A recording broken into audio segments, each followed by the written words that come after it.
mga lods, for today's video po, bibigyan ko po kayo ng mga senyales na malapit nang magtaksil sa'yo ang isang babae. So masakit man po itong content na ito, ay kailangan nyo pong malaman kung ano nga ba yung mga senyales na malapit ka ng lokohin ng babae, malapit ka ng iwanan, or nagtataksil na sa'yo ang isang babae. Para po hindi po kayo magbukhang tanga, hindi po kayo magbukhang gago. So kailangan po talaga ninyong maging mapanuri, maging mapag-obserba, para po hindi po kayo maiputan sa ulo ng matagal. So maiputan man kayo ay mabilis niyong malalaman. So proceed na po tayo agad sa senyales number 1. Hindi ka na niya ina-update sa mga ginagawa niya. Sa madaling salita mga lodi, hindi na niya pinapaalam sa iyo kung nasaan siya, anong ginagawa niya, at anong oras siya uuwi. So yung mga tipong mga ganon, kung hindi ka pa magtanong, hindi pa siya sasagot.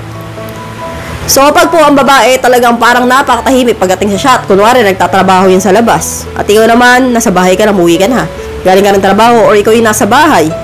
Kapag po ang babae hindi nagsasabi sa'yo na mahal, pauwi na ako, mahal, nandito pa ako sa trabaho, mahal, nakasakay na ako ng jeep.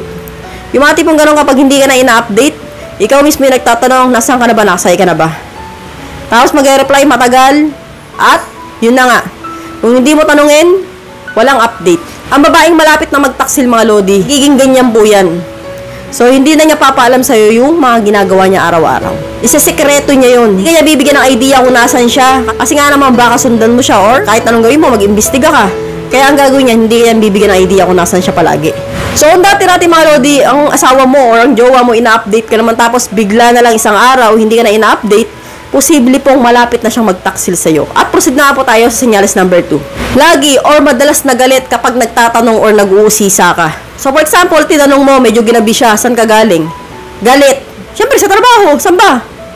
Eh ba't ang tagal mo? Eh, traffic eh. Ikaw ayaw sumakay doon. Wala masakyan eh.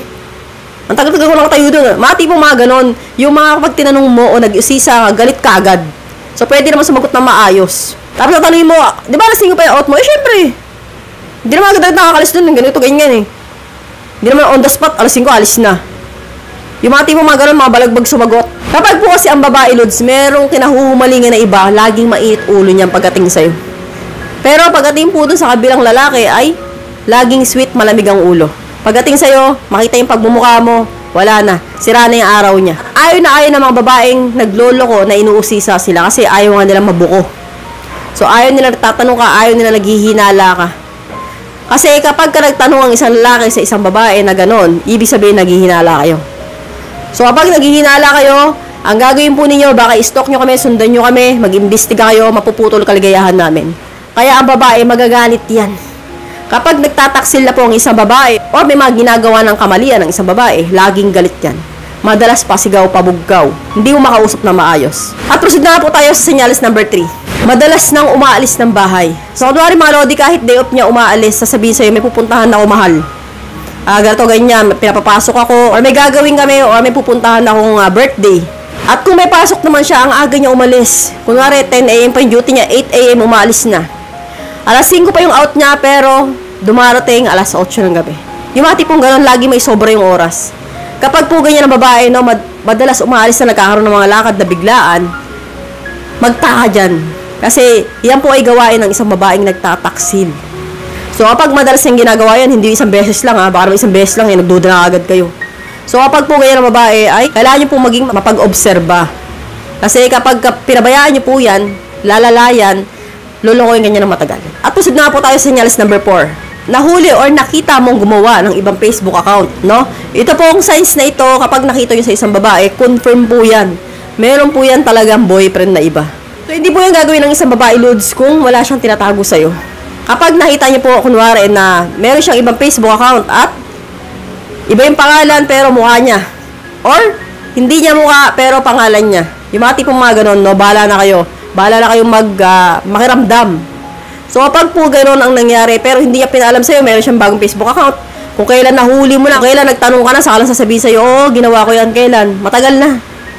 So, bakit? Bakit gumawa ng Facebook account na hindi ko alam? Para saan? Siyempre, doon niya po kakausapin yung boyfriend niya. At siyempre, doon sila mag-uusap kung saan sila magkikita or ang gagawin nila. So, kaya po, kapag nakita niyo po yung asawa ninyo or jowa ninyo may bagong Facebook account, no? Or merong ibang Facebook account na nilalagin niya pa rin at sineswitch niya lang, no? Tapos, pag uwi ng bahay, yung ginagamit yung original. Magtaka ka dyan, lods. So, signs po yan na malapit na magtaksil sa'yo isang babae or nagtataksil na. At proceed na nga po tayo sa senyales number 5. Ito mga Lodi, no, ito mapapansin nyo rin sa babae ito, lalo na kung housewife lang yung babae kapag nagloloko. Matagal magbukas ng pinto tuwing darating ka. So, alwari mga Lodi, kumatok ka na sa pintuan ng bahay niyo and then, lagi na lang napapansin mo, ang tagal. 5 to 10 minutes bago mabuksan. Andit lang naman ng bahay ninyo. Ilang akbang lang pintuan na. So, bakit nga ba ginagawa yun ng isang babae kapag nagtataksil? Siyempre, alam naman natin mga Lodi na kapag nagloloko ang isang tao, cellphone talaga ang unang nagiging mga ebidensya. So, ang gagawin po yan, maglilinis po muna ng cellphone niya bago yan magbukas ng pintuan. Magbubura, bablock niya yung boyfriend niya muna. O ganyan-ganyan, baka may mga picture silang ganon. Buburay niya po muna, lilinisin niya po muna yan bago niya buksan yung pintuan. Kapag lagi na lang ganon, and then pagbukas ng pintuan, nakita mo wala namang ginagawa, nakahiga lang. So, magduda ka dyan. So, yan po ay gawain ng isang babae kapag nagloloko. Matagal magbukas ng pintuan pag darating ka ng bahay. So, syempre, minsan, no, may mga time na maaga yung uwi mo at hindi niya alam, masusurpresa siya. So, kaya ang gagawin niya po, matataranta yan. Minsan, makikita mo pa sa mukha parang namumutla. Parang kinakabahan. Sabi sa'yo, ba't ang aga mo? Kala ko mamaya ka pa. So, mga ganon-ganon. So, kapag nakita nyo po yung 5 size na ito sa babaeng asawa nyo ngayon or jowa nyo ngayon, size po yan na posibleng nagtataksil sa'yo ang isang babae. So, hanggang dito na lang po tayo mga Lodi. I hope you learned something new in this video. More videos to come. So, stay connected and see you again to my next video. God bless. Bye-bye!